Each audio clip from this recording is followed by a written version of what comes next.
Welcome back to Breslov campus. About how a person should get accustomed to getting out bad influences from his life. Rebbe Nachman, he brings in his story of the 7 beggars, and the story is a pretty long story. It's divided into days.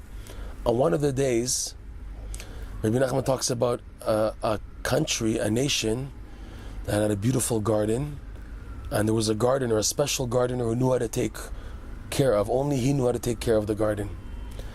And all of a sudden, this gardener became lost. And then there was an evil king who was trying very much to conquer this nation, but he couldn't. So what did he do?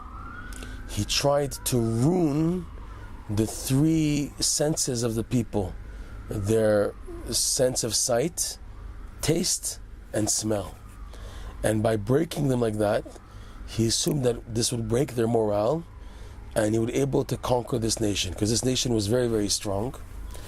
And beforehand, when the gardener was still around and they had this garden, they would receive from this garden an extraordinary sense of smell and sight and taste. And there was good, because of the garden and the gardener, there was a good, pleasant odor available in that nation, in that country, and also a taste, and everything was clear and beautiful and bright and shiny. So everything was rectified because of the garden. But this evil king, he tried to destroy these 3 senses. How did he do that? So Rebbe Nachman says in the story that he had 3 groups of servants, evil servants, to do his mission. One's mission was to ruin their sight, one their taste, and one their smell. So each one would work on a certain area to break one of the 3. So for example, he would send a group of servants to speak immorality, to speak disgusting, low-graded jokes and type of speech, and that ruined the taste.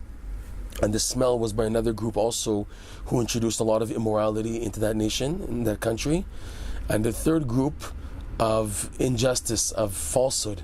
He had a third group of servants who would get involved in business transactions with people from that country and purposely cheat them and ruin them. And this would create a lot of falsehood, ruining the eyes, because the eyes are connected to truth. So these 3 senses were ruined, and people did not have the good life that they used to have, like when they had the gardener there and the garden.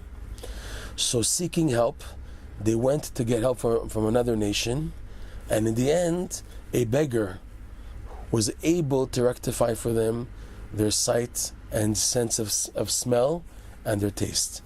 He came into the nation, the country, and he noticed that there were 3 groups of people causing damage to the country. He caught it. People couldn't see it.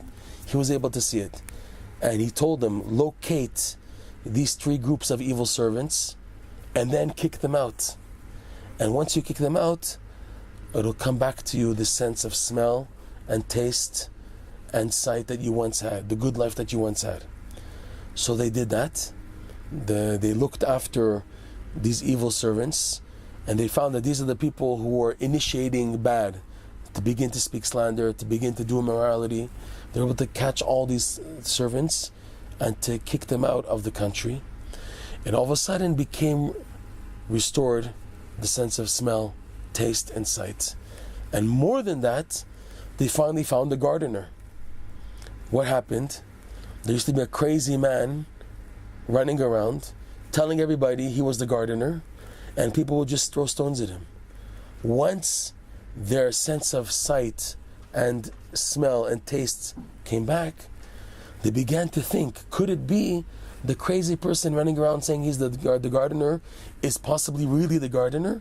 And they realized it was, but they couldn't pick it up that it was him, because their vision was impaired, their sight, their smell, and their taste. So here Rebbe Nachman teaches that in order to appreciate the good, you have to kick out the bad. There's one place Rebbe Nachman says, be involved of doing the good, and the bad will fall by itself.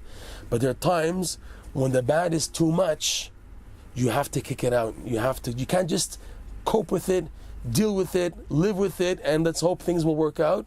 There are times when it's so crooked and so bad, has to be expelled totally, pushed out. And once the bad is pushed out, then you can see clarity. It's like what the rabbis say, the example they give, Tovel v'sheretz beyado. Someone who goes to the mikveh while holding a rat, which is a very impure animal.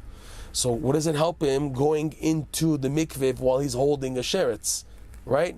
He has to let go of the sheretz of the rat and then go into the mikveh.